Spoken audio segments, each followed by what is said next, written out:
From the Sky News Centre, this is Paul Murray Live. Thank you, Sherry. Congrats on an excellent first week. Make sure that you watch her, as well as Andrew, Peter, and of course Chris Kenny, who'll be back in a couple of weeks' time here for the full slate of Sky News Prime Time. We've got plenty to get to here, including... We're going to go back in the way back machine, but not that far back. In fact, let me take you back to Sunday, 11:30pm, Mornington Peninsula in Victoria. That's when an elderly man was pushed into the water. His crime? Nothing. He was sitting and fishing, yet somebody taped the moment. Oh, it's pretty shocking when people can be heard laughing at the consequences for an older person in our community. You know, there's people we should be looking up to and supporting and helping, and what we're seeing from the youngest in our community, or some of the young people in our community, is the exact opposite. Now, I think we've got it. Let's show the pictures of exactly what took place here with the elderly man. Sunday night, he was fishing. This first comes out via 3RW and has been around for the past couple of days. Pretty shocking stuff, right?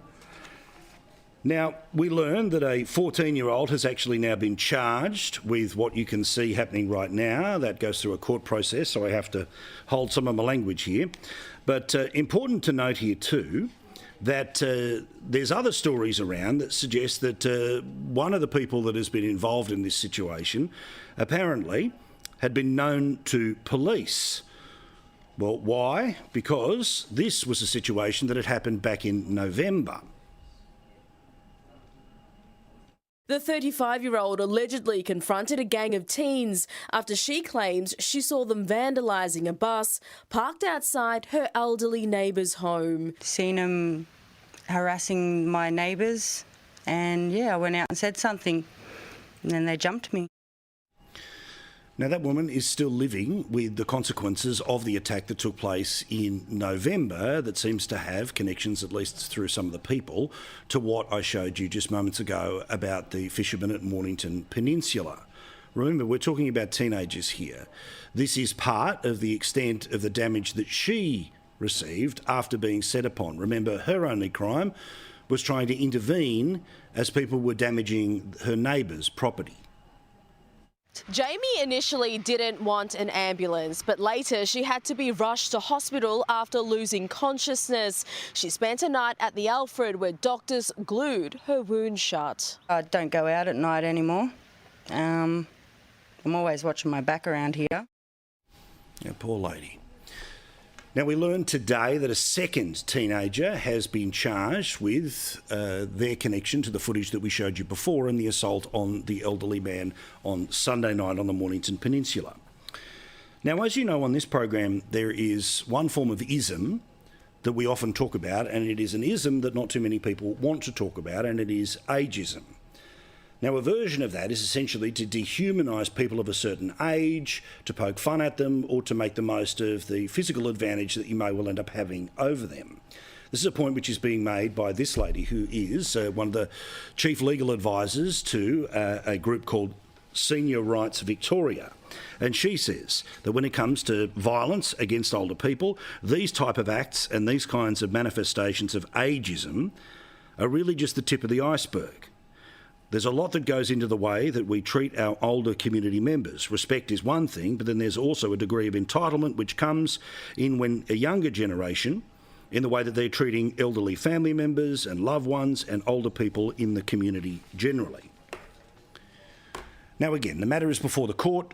2 people have been charged. So I can't speak to the specifics, but I can speak to the general issue, which is why people are concerned about things like youth crime. They're concerned about youth crime, not just because it is so relentless, but in some crimes, certainly the victims are chosen because of their age. As we've talked about before, there are many corporate cultures amongst us who do not value workers of a certain age. And generally in the public discourse, when you endlessly hear a conversation about one age group versus another age group in everything from the financial status that they have to their political views, then there are people amongst us who are trying to, for want of a better term, other people. And by other, I mean, unless it is the group that you identify with or you are from, then everyone else is part of the grand other, the royal they. the they that is causing all the trouble or the one that is making house prices so expensive.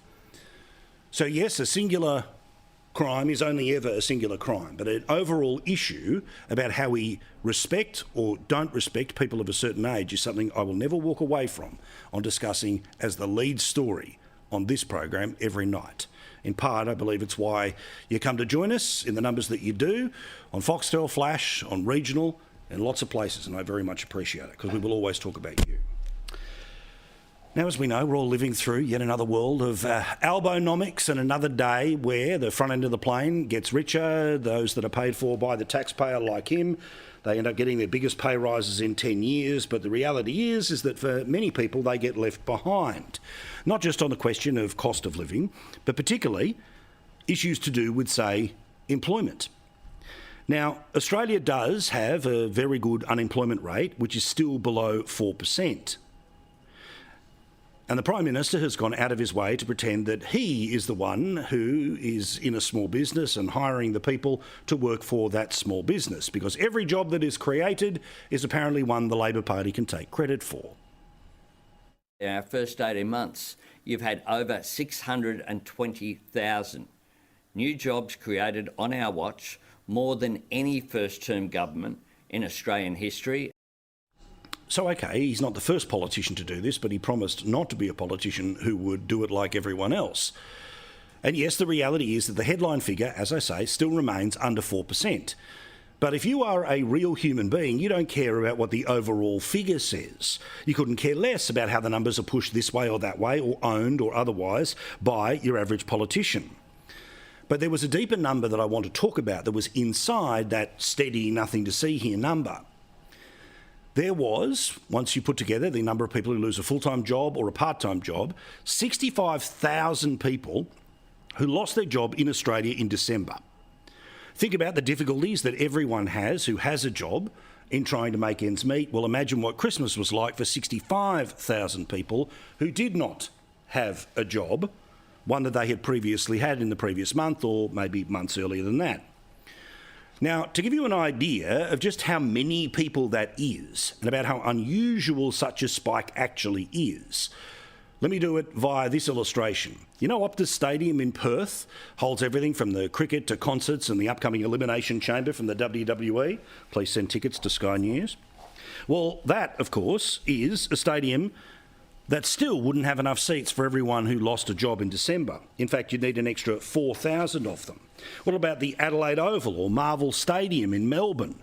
Well, you would need 12,000 more seats than either of those stadiums to be able to have enough seats for the people who lost their job in 1 month, December alone last year.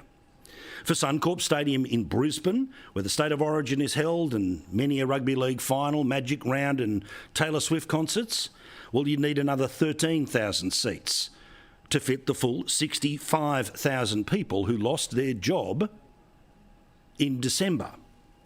But the numbers are even worse than that, because the MCG, the biggest stadium that we have in the country at 100,000 people, would still need another 6,000 seats for all the people who lost a full-time job in December.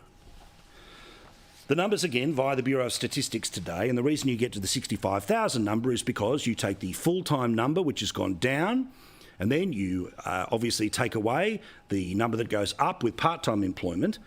But I want you to think about that number, that 106,600 people in December got sacked. 106,600 people who had holiday leave, who had sick leave, who had long service leave, who had domestic violence leave, who had all the different benefits that come with a full-time job. 106,000 people who may have been able to take out a home loan, but all of them lost their job. Replaced by what is always the phenomenon in December, which is a whole series of part-time or casual jobs, as more people are needed to help take care of those that are wanting to buy things in the retail sector. But this was not a good day for the Australian economy. Yes, the headline number remains under 4%. And people are now saying that because unemployment is ever so slightly starting to increase in terms of the total number of people, then that means that the cycle of high interest rates is going to come to an end, and as soon as interest rates start to fall, we'll go off to an early election. By the way, mark it in your diaries, the earliest opportunity for that will be August of this year. But I don't care about the headline numbers. I care about the human face of these things. And I also care about the politicians who want to, dare I say, have it both ways, each way, these sorts of things. Now, today, the response from the federal government was that the Prime Minister gave a press conference, but he gave the press conference before the numbers came out. So he was able to talk about the headline number, that fingers crossed we'll still have a unemployment rate with a 3 in front of it. And largely the government is tipped off to these sorts of numbers, so they may get a couple of day head start, and it's no different than previous governments to know what's coming. But then there's, of course, Jim Chalmers, the man who will claim credit for everything great in the economy and then strangely go silent when things aren't very good. And because he would have had to have given a press conference after the numbers came out, somebody may well have been able to be smart enough to work out that 65,000 people lost their job overall to the Australian economy, but more importantly, the best part of that 106,000 people losing their jobs was more seats than there is in the MCG, plus 6,000 more people waiting outside. So did we hear from the Treasurer today? Of course not. We just got a tweet. Now, of course, the assumption would be summer holidays, come on, Paul, be kind. But he's already been out and about this summer. When the inflation numbers were the best they've been for a couple of years, guess who was more than willing to jump on TV? None other than the great grim Jim Chalmers. He was out there willing to talk up all of the wins, despite the fact that, as we've shown you before, yes, inflation rate is the lowest it's been in 2 years. However, the reality is that for things like energy, power, all the rest of it, those things are the best part of still 10% or more, double the overall inflation rate. And even the best inflation rate in 2 years is still way above the Reserve Bank saying it has to be somewhere between 2 and 3%. So again, we get an indication about how the spin works around the Australian economy, which is the Prime Minister, well, he gets to make a comment on the 6pm news, but he doesn't get asked about any of the question of the detail that would show the comment he made on the 6pm news is pretty empty. You then have a Treasurer pretending I'm still on holidays, but selectively will break his holidays when either natural disasters like the flooding that took place in Queensland over summer, or the inflation numbers are the ones that he wants to tout. Which reminds me of one of the things that he said when he was applying for the job about the last mob. When things are going well in the economy, he takes all of the credit. And when times are tough in the economy, he takes none of the responsibility. Funny thing that, isn't it? We keep the tapes. And we remember what they said and what was the standard before they became the government, and now they are the government. Amazingly, the people that are paid full time to talk about the news, they just don't happen to look into the second page of the press release where you can see 106,000 people full-time lost their job in December. Merry Christmas from the Australian government. Now, to the Australia Day conversation. By this time next week, we'll be looking forward to it even more so because it will be upon our doorstep. Friday next week, the national public holiday, to, yes, celebrate Australia. Not white pride, not victory over Indigenous people, but no, a celebration of the greatest multicultural country in the world.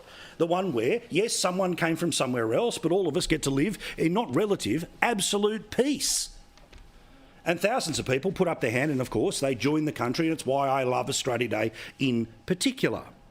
But as you know, Woolworths making its decision, and again, I stand by this, that I am not holding water for supermarkets, but their stupid decision to get rid of the Australia Day paraphernalia, and yes, we all know it's all garbage that's made in China, but they decided to put out a press release to say, how good are we? How amazing are we? We did this.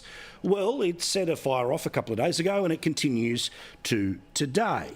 Now, whether people are changing their shopping habits or not, probably not, because all of us are creatures of habit.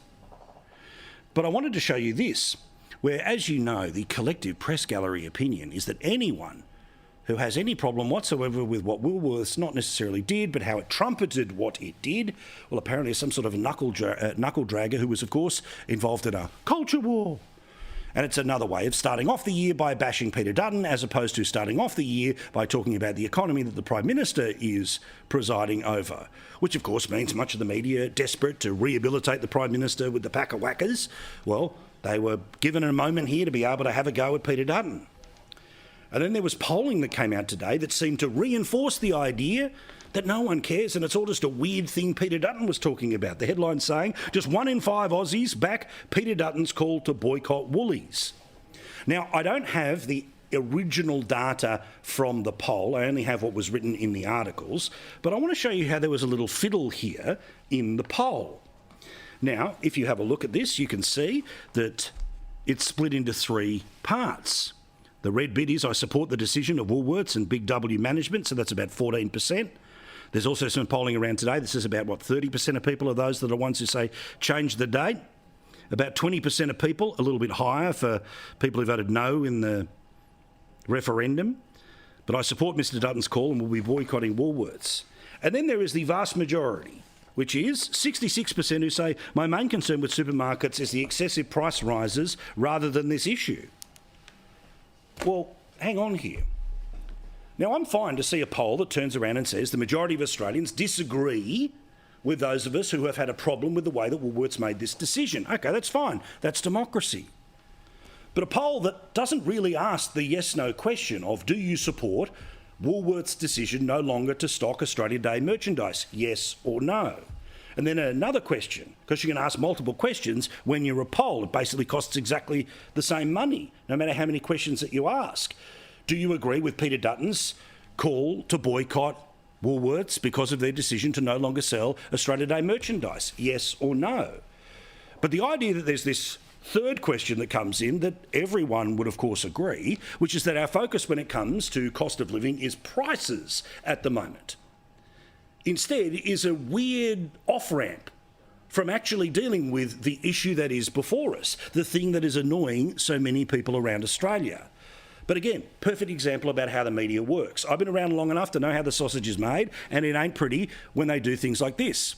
There's a straight-up yes-no question to be asked. Do you support what Woolworths did and the way that they said it? Yes or no? But once you start throwing in an option that means you don't have to have a decision on that, instead you can say, my greater concern is this completely other issue that's over here, well then it's not really a poll that was designed to do anything other than to find, in this case, about 20% of people who have the hardcore position, which is to only answer in those three options that you support where Peter Dutton is. Now, these are the subtle little games that the media plays because they will all now, of course, turn around and say, what an absolute garbage issue. Only 1 in 5 people care about this issue. What a minor culture wars issue. But the reality is, let's just see the straight up and down yes and no. If it ends up that 80% of people have no problem and 20% of people have the problem, well then, OK, that'll be the data. And this show is driven by data. It's not just about feel opinions. I try to show you the data, like I just did about the jobs, where we weren't talking about the headlines, but we were talking about the detail. We try to show you the sources, like the Australian Bureau of Statistics. And there's no polling company in the country that is sort of government-run that puts out public polling. So there's always a degree of methodology or other questions about how they come up with their polls, but I'll show you the damn data, even if it's a poll that will tell you the opposite of how you and I feel about an issue. But it's a little bit hard to actually work out where the Australian public is on all of this if there are three options to a yes-no question. Meantime, you will have learnt by now that Woolworths has decided that they are going to start showing the Indigenous flag. And of course, it won't just be one, it'll have to have two. And whether this will fly out the front of every Woolworths in the country or just be a sticker on the door, who knows? But funnily enough, when Sky News was asking about this today, there is no such indication about whether there is a plan to show an Australian flag at all. Now, let's talk about footy, which is always a good thing to talk about because it is one of those great sports that many Australians love, and I love rugby league. Rugby league's my preferred football sport here in Australia. I love the NFL that's playing out in the US, so I get to have it both ways. Summer is the NFL, winter is the NRL. Go Tigers. May we not get the wooden spoon this year, but sadly I think we might. Well, of course, millions of people physically go to the games over the years. And all of us at one point in time have sat in a stadium. Now, sadly, however, there have been examples of people that have carried on like drongos, like morons, and even worse, be it punch-ups or nasty things that are said. And obviously, football codes need to do what they can to make sure that these people, they get banned. They get banned for 6 months or 2 years or maybe life. And I believe in a justice system where not everyone gets life for everything. Otherwise, well, if you end up punishing everyone for the worst possible behaviour, then people end up doing the worst possible behaviour. There is gradients of offending and therefore there are gradients of punishments. But today we learned that the National Rugby League has decided to put out a code of conduct for fans. They are telling people up front what will mean you'll get booted from a game or maybe not able to attend any game into the future. In fact, sanctions against fans include, but are not limited to, being banned or prohibited or disqualified from purchasing tickets, or being able to attend an event or a function that is played or promoted or conducted under the auspices of the National Rugby League, the Australian Rugby League, or any club or state. So, again, they can ban you for a couple of weeks. They can say you can't go into a stadium because we're renting the stadium. There's a whole collection of things that will take place. And obviously, I support the idea of getting rid of these type of people from football games. So to the code specifically, this is it written up via the Daily Telegraph today and follow the bouncing ball. I know it's lots of words, but basically I'll say this. You can't use foul, indecent, obscene, threatening or insulting or abusive words. That makes sense. You can't be involved in abusive, riotous, indecent or insulting behaviour. Yep, that all makes sense. You're not to engage in any violent act, obviously. You're not to throw, kick or stone a bottle or a projectile at any time. But then there's this weird one, which basically means for any reason they can ban you from being able to go to games, which is, it reads a little bit like, the modern workplace contract now. To not conduct themselves in any way that injures the reputation or brings into disrepute the Australian Rugby League, the National Rugby League, the clubs or the states participating in the event of the game of rugby league. So football fans are to be warned. For the most obvious reasons, people will be punished. For the slightly vague reasons of it ended up on a website and it became a news story, or somebody did a thing on TikTok, you could also be banned too. So fans, be on your best behaviour. And yes, that is a very vague, very legalistic thing that's been invented by the clubs to be able to boot fans that they don't approve of. Just make sure that it's not just the violent stuff, it's not just the nasty stuff. Some weird dispute between two fans, if somebody films it and it makes its way onto the internet, could be a very reason why you could be booted from the game for a very long time. So make sure you behave yourself, make sure you don't get involved in anyone else's disputes, and you'll be fine and you'll be able to watch your team, as I say, in my case, the West Tigers, win this season. Last night we spent some time talking about the media's attitude towards the Chinese ambassador, who of course was very politely dealt with by a media who otherwise would very impolitely talk to Australian leaders. Now, I like the Australian media system where anyone from any organisation is able to yell a question as loud as they want towards the Prime Minister. Whether they get it answered or not, well, that's where we start to have our disputes. But we know that there was one way of dealing with things when it came to the Australian politicians, and then a very polite version, which was more so based off access when it came to the Chinese media. But I want to take your mind back to last year and HMAS Toowoomba. HMAS Toowoomba ended up getting some netting caught up in its propellers, which meant it was going to eventually end up being stranded and it couldn't be moved. Australian Navy divers were then sent down to cut it. And while they were in international waters, somebody decided to pulse them, and it ended up that the sonic pulse that was sent throughout the water ended up causing physical injury to some of those divers. Now, all of this was put down to being the actions of a Chinese ship because, remember, China has got plenty of form in trying to cause some trouble for the Australian Defence Force. Remember when our Air Force was, of course, thrown a whole bunch of metal and hunks of garbage from a Chinese jet, which may well have been able to get into the engine and down it. Of course, it didn't end up happening, so nothing to see here. Because none of the Australian divers died or ended up going to hospital for months on end, there's apparently nothing to see here? Well, of course not. There's plenty to see here. Is it the start of World War III? No. But what do you do if you will not defend the people who defend your country? Well, we see a perfect example of that, of course, with Anthony Albanese at the time knew that this had actually taken place. But the public wasn't told. He had an opportunity to talk to the leader of China at the APEC forum, which was in San Francisco. But instead, no, it was never raised. Instead, the opportunity was there to send a message to the 1.2 million Chinese voters here in Australia who flipped from the Liberals over the past few elections to Labor at the last election, to send a message that we're in good with the Chinese. Now, as you remember, the Prime Minister spent many days after that little appearance dealing with the reality of whether he did or didn't speak to the President of China about the Chinese Navy hurting Australian divers.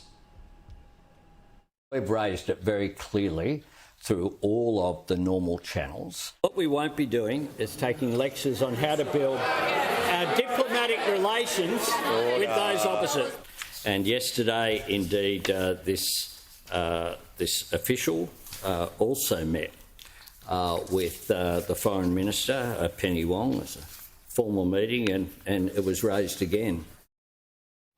So, of course, that was the admission that, yeah, we kind of sent facts to a number that we hoped wasn't connected, but we definitely sent a message to the Chinese. Nobody mentioned it when the leaders were face-to-face, and nobody seemed to have picked up the phone with any urgency. Instead, it was after he got back from that APEC meeting that we were told that this incident had taken place. Well, all of this came back because the Chinese ambassador yesterday had this to say about why definitely China didn't do it. They didn't initiate the so-called sonar against the divers from Australian side.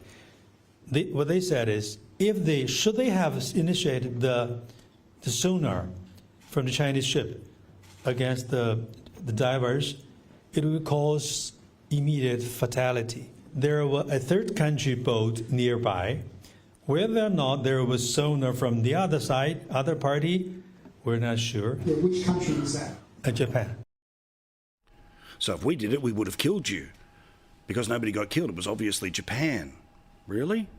Australia absolutely knew that it was China, which is why they got in touch with China and why they said, among other things, it was unprofessional for their Navy to do it. So after China outright lied on Australian soil to Australian reporters, what do you reckon the Prime Minister's response was?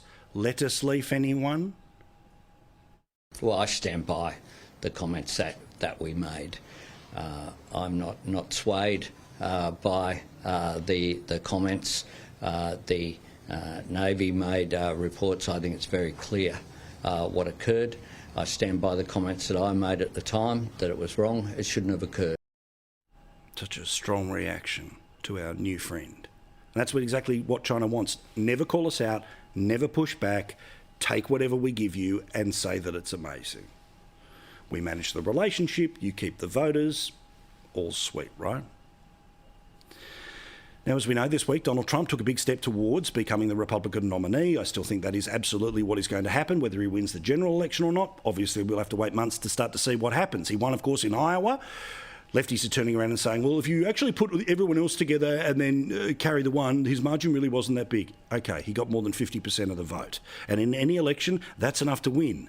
And it's certainly spectacular in a first-past-the-post system where if you get one vote more than everyone else and they're only 28%, that's enough to win a presidential election. When you win 50%, it is a big win in American politics.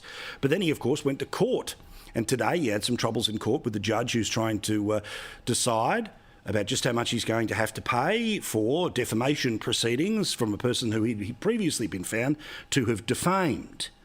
But back in New Hampshire, which of course is the next presidential primary, the hope is that Nikki Haley will end up being able to somehow slay the Orange Dragon. The only problem is the people of New Hampshire aren't all that interested in going with Nikki Haley. New poll comes out from people who know the area better than we do. Trump 50%, Haley 34%, DeSantis 5%. So by this time next week, he will have won 2 in a row. He then goes to South Carolina, where he's expected to win big time, and then on to Super Tuesday, where he wipes the floor with everyone. But why it's worth mentioning here, and why Nikki Haley thinks that she's going to magically be able to go from 34 to 44 and pull Trump down from 50 to the early 40s, is because in New Hampshire, you can be a lifelong Democrat and you can change your party affiliation. You can pretend that you're an independent just for one day and you can vote in the Republican Party primary. You can also pretend that you're a Republican. And in fact, this is a big number of people who are expected to do so to advantage Nikki Haley. In fact, as late as today, we are learning that thousands of Democrats have literally switched their party affiliation in order to try to fiddle with the Republican primary. Last year, more than 4,000 people had apparently already done that. And of course, the closer that we get to the election, the higher those numbers will go. So as always, we tell you the data, we leave out the breadcrumbs, so it's not a surprise what happens when it happens. Quick break, back with more. Plenty to talk about here on Paul Murray Live, including, yes, the Australia Day stuff and that weird poll. 3 options to a yes-no question. Now, it's okay when it's don't know, but when it's about a completely separate topic, it feels like a little bit of push polling.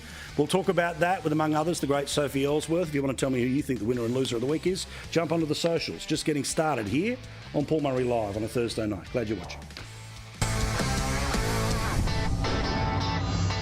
Thanks for watching this Thursday night. Don't forget you get highlights of the show and everything else we do in primetime at skynews.com.au. That's also the place where you can find, among other things, lots of podcasts. And don't forget our YouTube channel is where we can find the videos, spread them all around before the government tries to censor the internet, as they will a little bit later in the year. Joining us now is an old friend and a new timer. So let's say good day to both. Lovely Sophie Ellsworth, who's in Melbourne right now, media editor for the Australian newspaper. Lovely to see you. Happy summer. And Henry Pike is the member for Bowman, which is in Queensland, and he joins us now from our Brisbane studio. Lady, hello.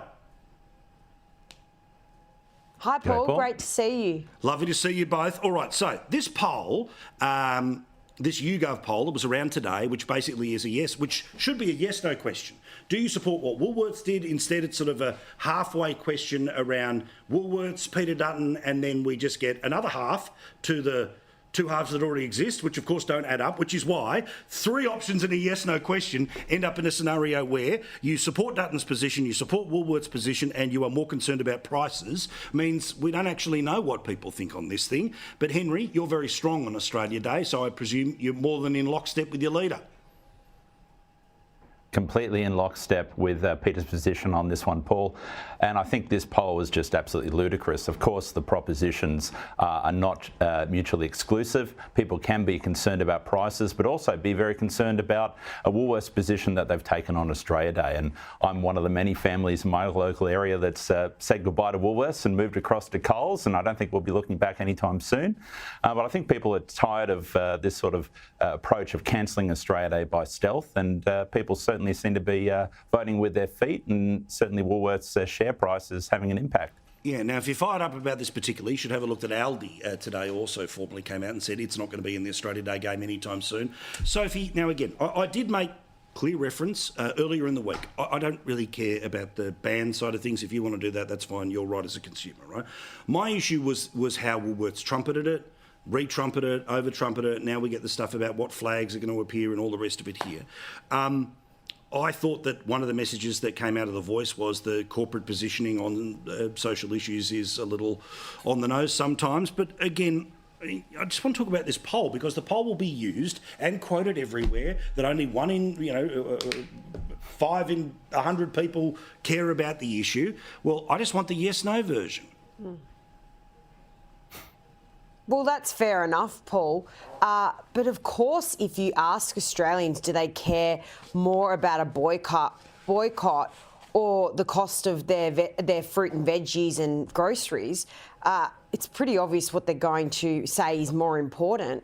But I think the big issue here, Paul, is that while a lot of people probably won't boycott Woolworths, they are doing their brand an awful lot of damage. This latest business about putting up Indigenous flags, they're just dividing people unnecessarily. I want to be able to go to the supermarket, and I'm sure many of the viewers do too, buy my groceries, my toilet rolls, my bottle of milk, whatever, and not be told what I'm meant to be thinking and not be pushed these agendas down our throats. And Paul, I'd also ask, how about Woolworths provide the statistics that show that this was a commercial decision? Because I'm very sceptical this was a commercial decision. This is a political decision. They are being very divisive here, and I think this has absolutely nothing to do with commercialisation.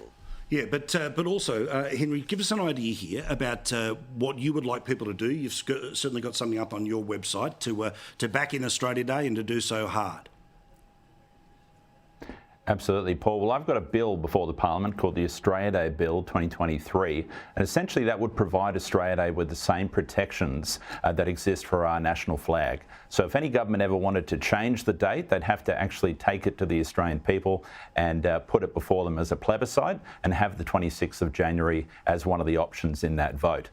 So that's the protections that Howard put in place for our flag back in '98. And of course, no one's attempted to change the flag because the degree of difficulty is way too high. And I think that would pretty much bring an end to the perennial debate that we get each year, and hopefully prevent these corporates from trying to throw their agenda down our throats when we're trying to quietly shop.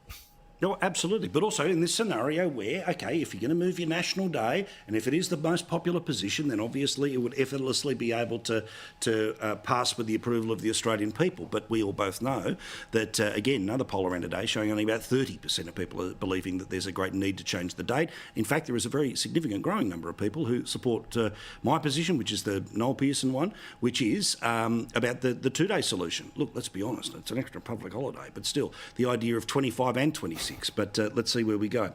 Now, I have avoided talking about this story for days, even though I know it is quite the media conversation right now, which is a person who was hired by the ABC to work in a summer fill-in job ended up getting the boot because of the things that she was writing about war on social media. You may notice I am not naming her name because I think a little bit of attention-seeking may well be part of why, once she was booted from that role, it was to run off to all sorts of commissions, and there's been a lot of conversation. But today, the thing was before the Fair Work Commission again. Where is it right now with that presenter, Sophie?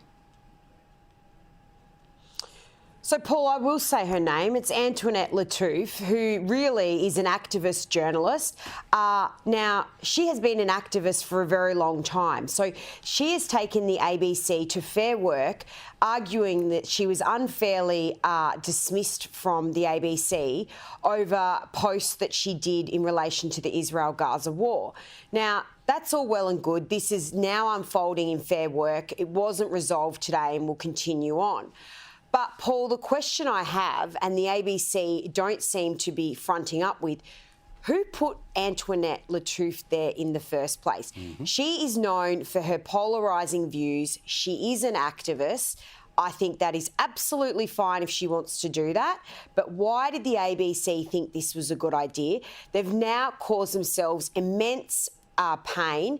They've got staff holding meetings with the unions. They've got people threatening all sorts of things, saying they want David Anderson to come back from his summer holidays. This has made them look absolutely shocking. They've got more claims of racism against them.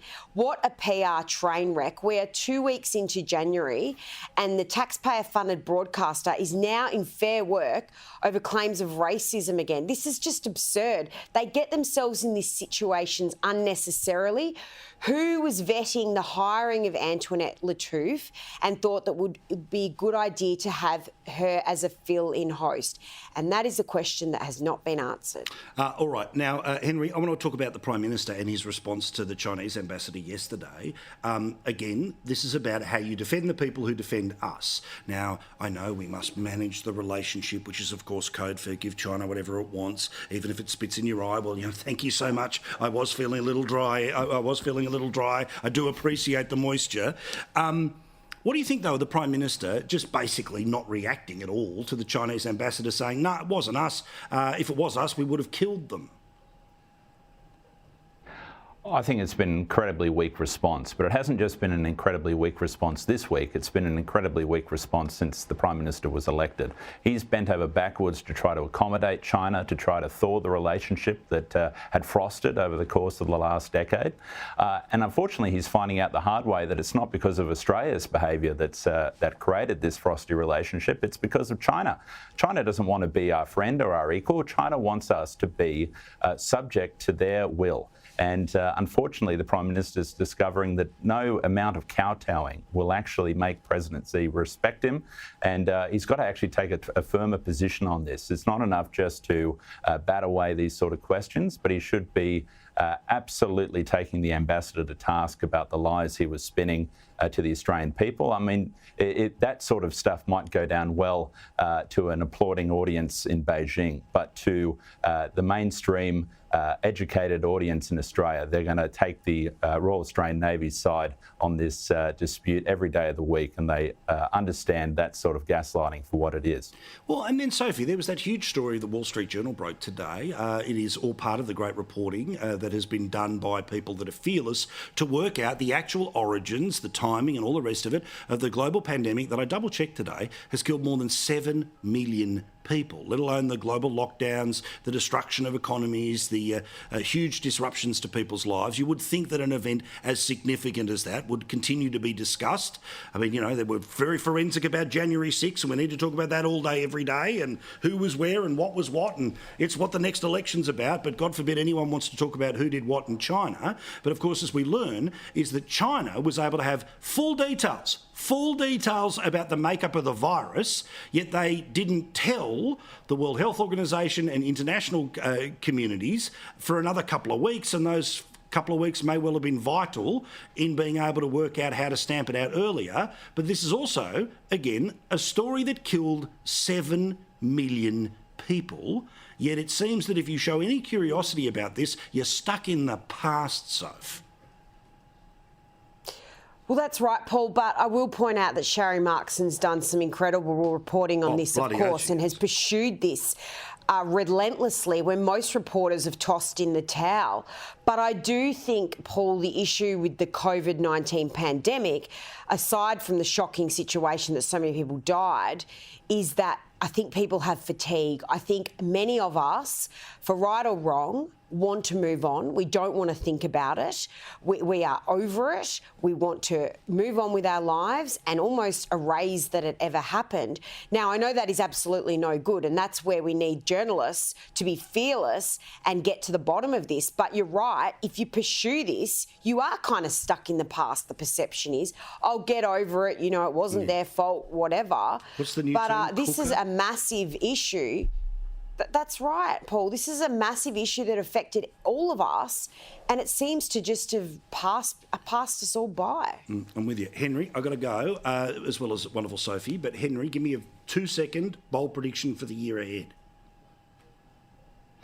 My bold prediction, Paul, is that we're going to see a lot more blackouts across particularly the East Coast. I think we've had quite a lot of areas across Queensland that have experienced that in recent days due to the weather, but this will be purely due to the government's policies in this area. Good stuff. Thank you, Soph. I'll get yours in a couple of days' time. All right, now, quick break. I want to talk about the changes that are coming to Australian cars. There are going to be fuel standards which are going to affect the type and power of utes that we're going to have, plus the luxury car tax that's been put onto the hybrids. I spoke about this on Sunday, but let's talk about it again tonight. This one's going to matter.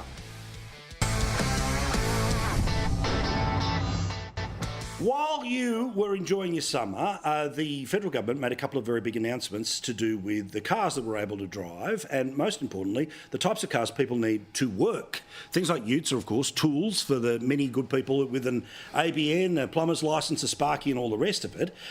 Also, the luxury car tax is about to be applied to hybrid cars. Why? Because they want you to buy electric vehicles. Now, Nathaniel Smith, former MP in the New South Wales Parliament, but that's all behind him. He's back to his roots in the world of the tradies, and he's with the Master Plumbers Association in New South Wales. And your good self and Vicky Campion were interesting in an opinion piece that was around a couple of days ago, which was the changes that are going to happen potentially to the fuel standards means we're going to have less powerful utes.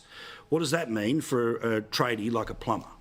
Well, currently utes that plumbers use, other tradies use, other people in different service industries. Currently, a brand new ute or commercial vehicle at the moment, so you classify as a Euro 5D. Mm-hmm. So what they're bringing in from December 2025 with all new vehicles have to be a Euro 6D. Now, we don't know what that looks like. Right. Because there's nothing in the market at the moment that's a Euro D6. So our standard is going to be a car that doesn't exist? Well, it exists currently in Europe and other countries around the world, but there's nothing for sale on the Australian market that I know of. But there could be something around the corner, and there could be some great technology that comes forward, and it could be a magnificent vehicle, but we don't know. So, and again, one of these decisions that gets made over summer, it has an impact because apparently it's going to kick in from 2025, so we have this sort of year buffer for the thing to become available here. But again, it's easy for governments that are all about green to make a decision like this, but then the people that end up having to save for those vehicles or budget for those vehicles need to know what the vehicle it is that they might buy at the start of 25. Well, it's coming in at the end of December 2025 is when they'll be mandated. Right. So anything after that in a showroom must be the Euro D6. Now, for companies that I represent, there could be 5 plumbers in a company, it could be 100. I was talking to one the other day who has 200 vehicles on the road. Now, when he's making decisions on when he's going to renew his fleet, he's got to take this into account. Yeah, good point. And does he buy something at the end of 2025 before the mandate comes in? And now they're saying at the end of that press release, but by July 2028, you'll have to meet the new standard. So, what a diesel ute has a lot longer life than 3 years. Yeah, correct. So and again, for the vast majority of people who buy a car for work reasons, your expectation is that it's going to stick around for a while because they are bloody expensive, and even if you are able to sort of carry the one, use the finance system, all the rest of it here. So what do you need out of the federal government? What would you like to start to see? Well, I would like to see some more consultation. Obviously, they consult with motor groups, manufacturers, but we're the end user. And there seems to be a push towards hybrid and electric vehicles in the future. And that won't meet the needs of people who work in the maintenance industry. It's a very spontaneous industry. You could be doing a job here, which is light work, changing some washers, and then you're fixing a leak where you need to get a ton of asphalt from Boral. Great point. You got to spray the back of your tray with diesel, and then you're carrying you're carrying nearly a ton of asphalt, which is very heavy. It's very dense.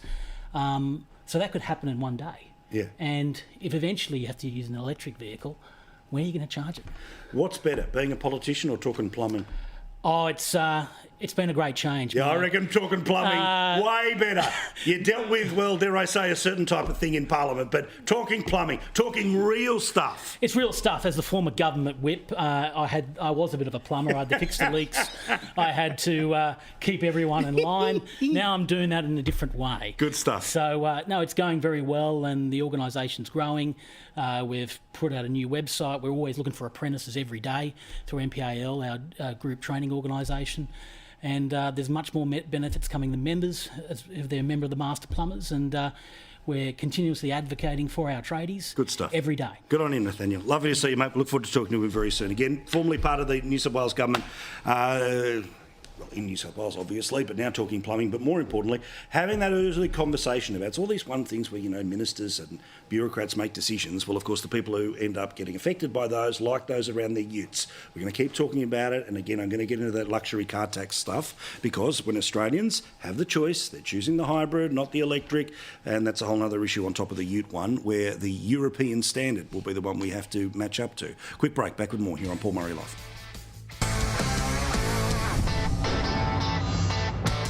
All right, before we go, the Argentinian president is not normally somebody that we're going to talk about on the show, but he's the one who did that incredible video before he became the Argentinian president, with the chainsaws and the tearing away of all of the ministries he was going to pull about. Well, he turned up at the World Economic Forum, which, as you know, we pay a lot of attention to here. But how's this for just an absolute fire hose of awesome? The main leaders of the Western world have abandoned the model of freedom for different versions of what we call collectivism. We're here to tell you that collectivist experiments are never the solution to the problems that afflict the citizens of the world. Rather, they are the root cause. Now, the late debate will have plenty more on it, so I will hold my horses and I will not show you any further, right?